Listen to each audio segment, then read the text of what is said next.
Yoga Vasishta Sara, Chapter 1, Dispassion.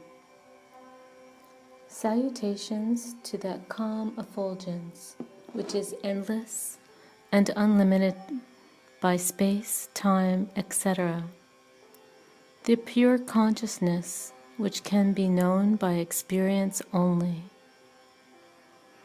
Neither one who is totally ignorant, nor one who knows the truth, is eligible to study this book.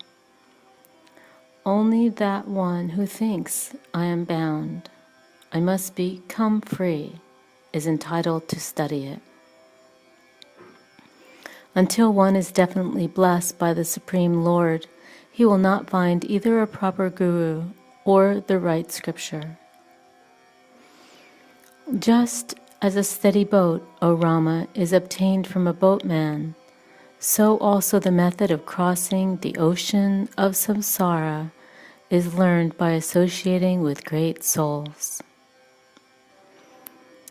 The great remedy for the long-lasting disease of samsara is the inquiry, who am I? To whom does this samsara belong? Which entirely cures it.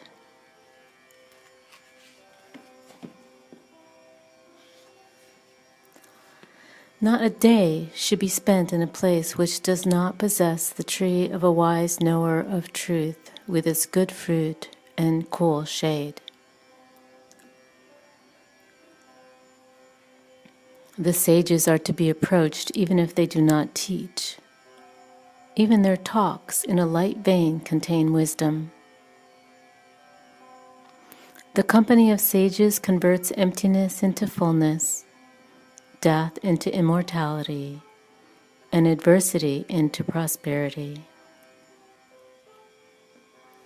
If sages were concerned solely with their own happiness, with whom could these tormented by the sorrows of samsara seek refuge?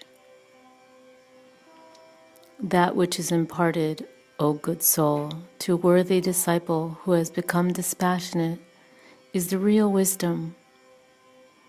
It is the real purpose of the sacred text, and is also the comprehensive wisdom. Following the customary method of teaching is only preserving the tradition. Pure awareness results solely from the clarity of the disciple's understanding. The Lord cannot be seen with the help of the sacred text or the Guru. The Self is seen by the Self alone, with the pure intellect. All the arts acquired by men are lost by lack of practice, but this art of wisdom grows steadily once it rises.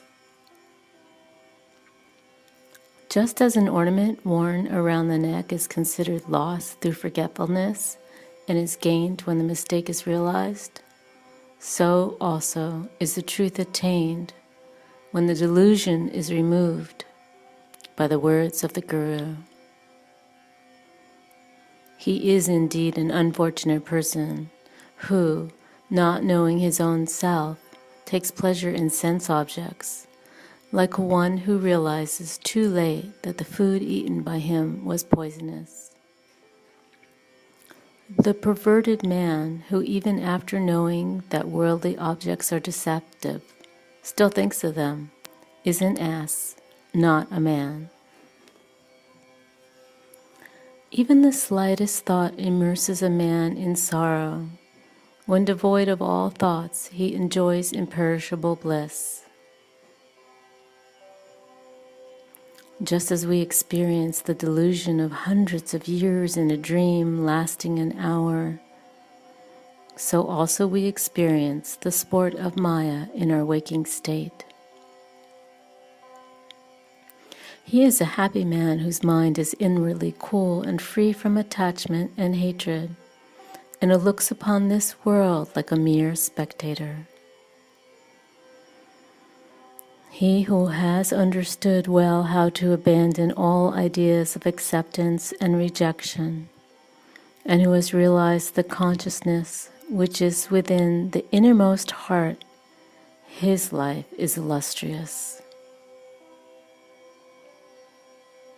On the dissolution of the body, the ether, the consciousness, limited by the heart alone, ceases to exist. People lament needlessly that the self is extinct.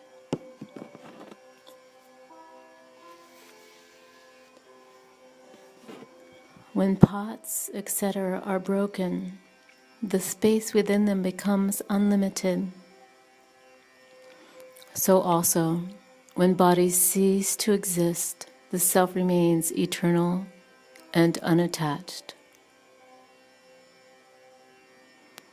Nothing whatever is born or dies anywhere at any time. It is Brahman alone appearing illusory in the form of the world. The self is more extensive than space. It is pure, subtle, undecaying, and auspicious. And such, how could it be born, and how could it die?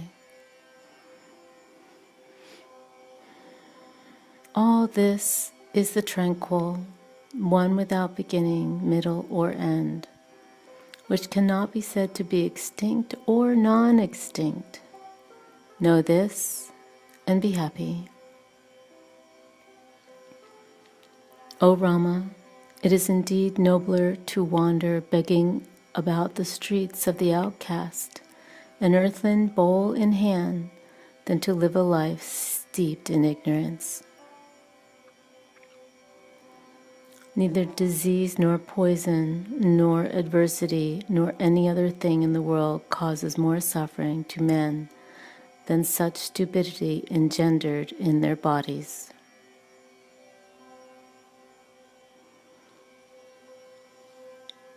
Chapter 2. Unreality of the World. Just as the great ocean of milk became still when the Mandara mountain, with which it was churned by the Devas and the Asuras, became still, even so the illusion of samsara comes to an end when the mind is stilled.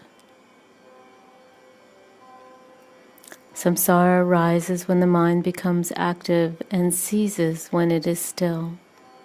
Still the mind, therefore, by controlling the breath and the latent desires, the vasanas.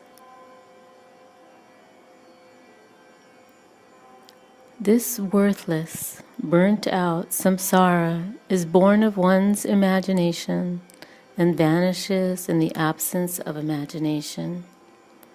It is certain that it is absolutely unsubstantial. The idea of a live snake in a picture of a snake ceases to be entertained when the truth is known.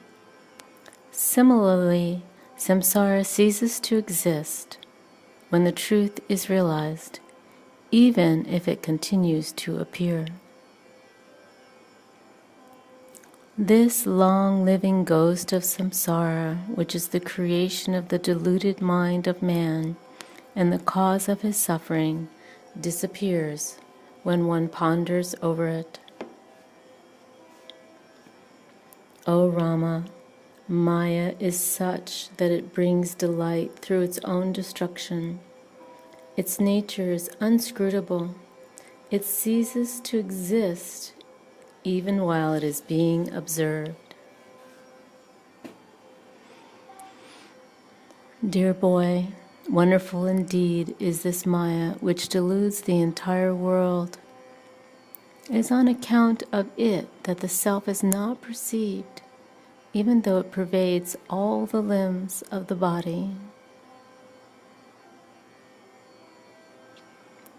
Whatever is seen does not truly exist. It is like a mythical city or a mirage. That which is not seen, though within us, is called the eternal and indestructible self. Just as the trees on the bank of a lake are reflected in the water, so also all these varied objects are reflected in the vast mirror of our consciousness. This creation, which is a mere play of consciousness, rises up like the delusion of a snake in a rope when there is ignorance, and comes to an end when there is right knowledge.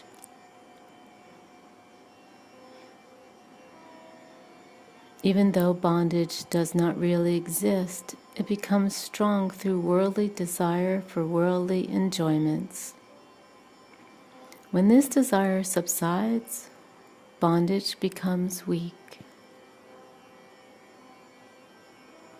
Like waves rising up from the ocean, the unstable mind rises out of the vast and stable expanse of the Supreme Self.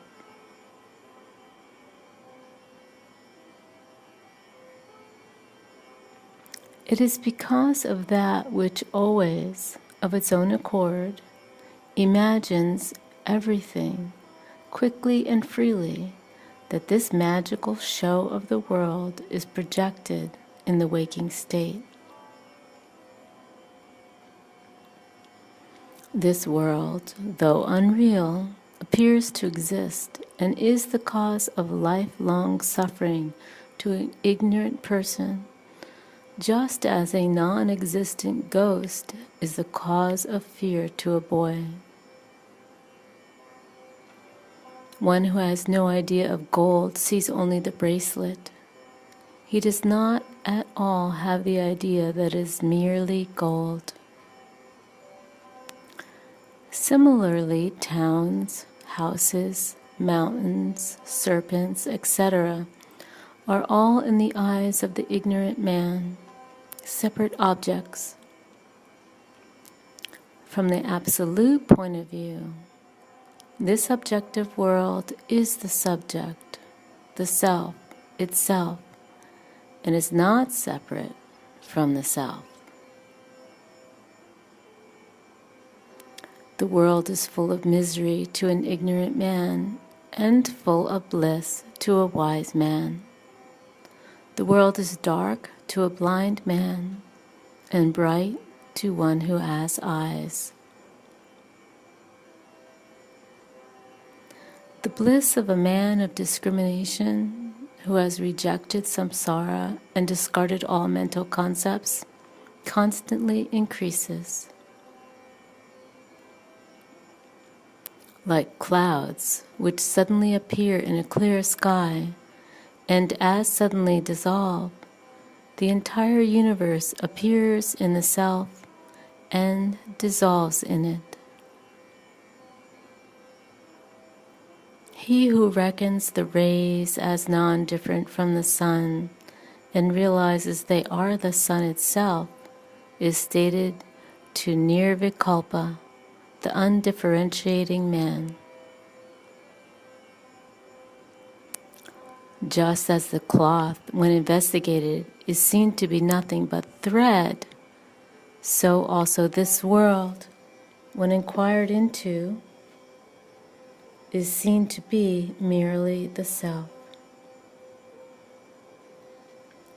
This fascinating world rises like a wave in the ambrosial ocean of consciousness and dissolves in it. How then can it be different from it, consciousness, in the middle when it appears? Just as the foam, the waves, the dew, and the bubbles are not different from the water, even so this world which has come out of the self is not different from the self.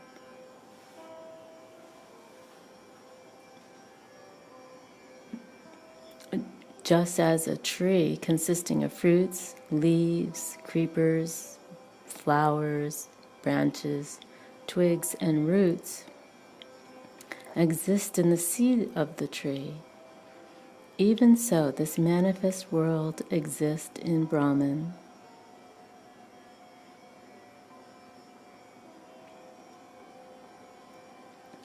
Just as the pot ultimately goes back to mud, waves into water, and ornaments into gold, so also this world, which has come out of the self, ultimately goes back to the self.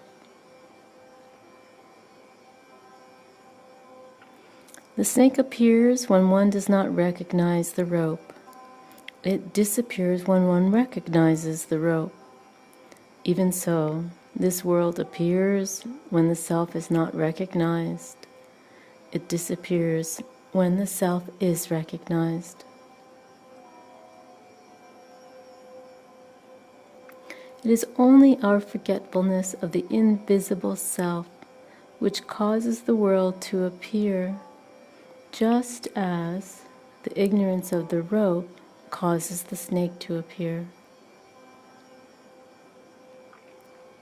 Just as the dream becomes unreal in the waking state, and the waking state in the dream, so also death becomes unreal in birth, and birth in death.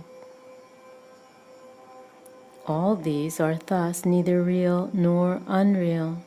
They are the effect of delusion, mere impressions arising out of some past experiences.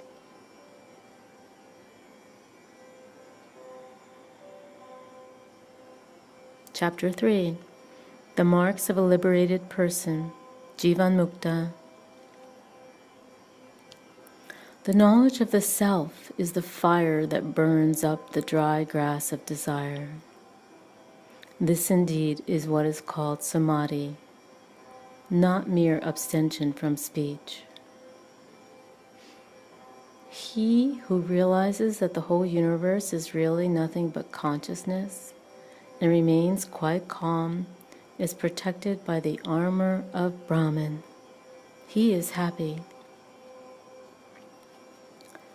The yogi who has attained this state which is beyond everything and remains always cool as the full moon is truly the Supreme Lord.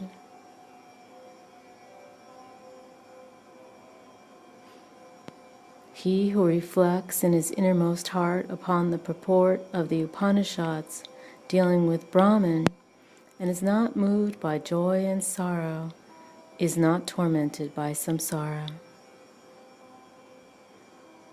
Just as birds and beasts do not take shelter on a mountain on fire, so also evil thoughts never occur to a knower of Brahman.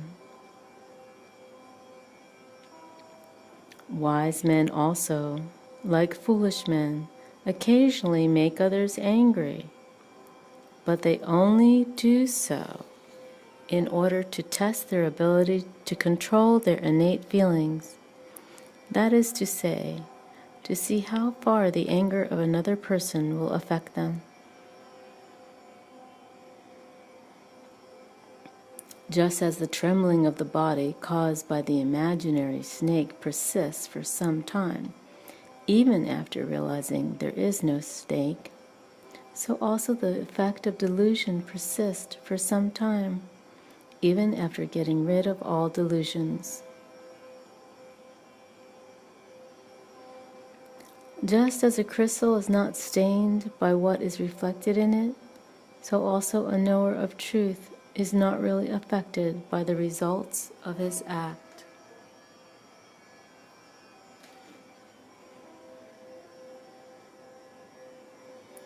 Even while he is intent on outward actions, the knower of truth always remains introverted and extremely calm, like one asleep. Firmly convinced of non-duality and enjoying perfect mental peace, yogis go about their work seeing the world as if it were a dream.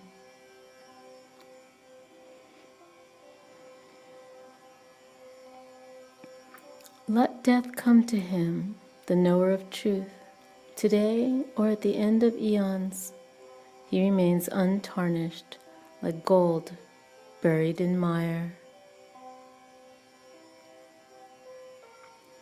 He may cast off his body at Kashi or in the house of an outcast. He, the desireless one, is liberated at the very moment he attains knowledge of Brahman.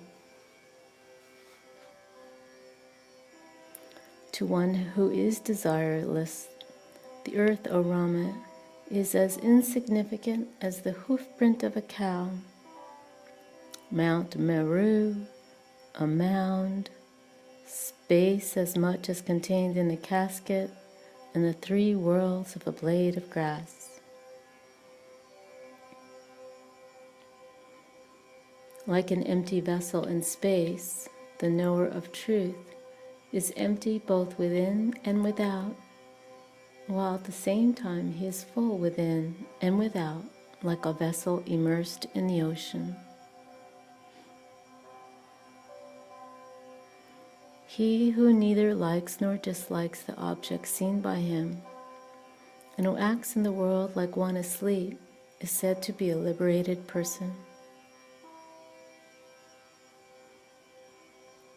He who is free from the knots of desires, and whose doubts have been set at rest, is liberated even when he is in the body, Jivan Mukta. Although he may seem to be bound, he is free. He remains like a lamp in a picture. He who has easily cast off all his egotistic tendencies and has abandoned even the object of meditation is said to be liberated even when he is in the body. He who does not, like one blind, recognizes his relatives, who dreads attachment as he would a serpent, who looks upon sense enjoyments and diseases alike, who disregards the company of women as he would a blade of grass, and who finds no distinction between a friend and a foe, experiences happiness in this world and the next. He who casts away from his mind all objects of perception and attaining perfect quiescence remains still as space, unaffected by sorrow, is a liberated man. He is the Supreme Lord. The noble-hearted man whose desires of the heart has come to an end is a liberated man. It does not matter whether he does or does not practice meditation or perform action. The idea of self in the non-self is bondage. Abandonment of it is liberation. There is neither bondage nor liberation for the ever-free self. If, by perceiving that the objects of perception do not really exist, the mind is completely freed from those objects, there ensues the supreme bliss of liberation.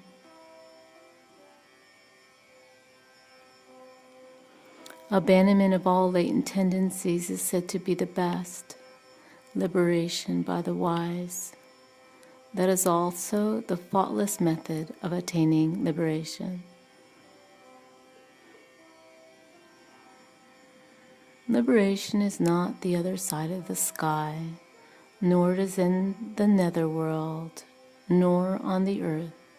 The extinction of the mind, resulting from the eradication of all desires, is regarded as liberation. O Rama, there is no intellect, no mind, no individual soul, no ignorance. They are all imagined in Brahman.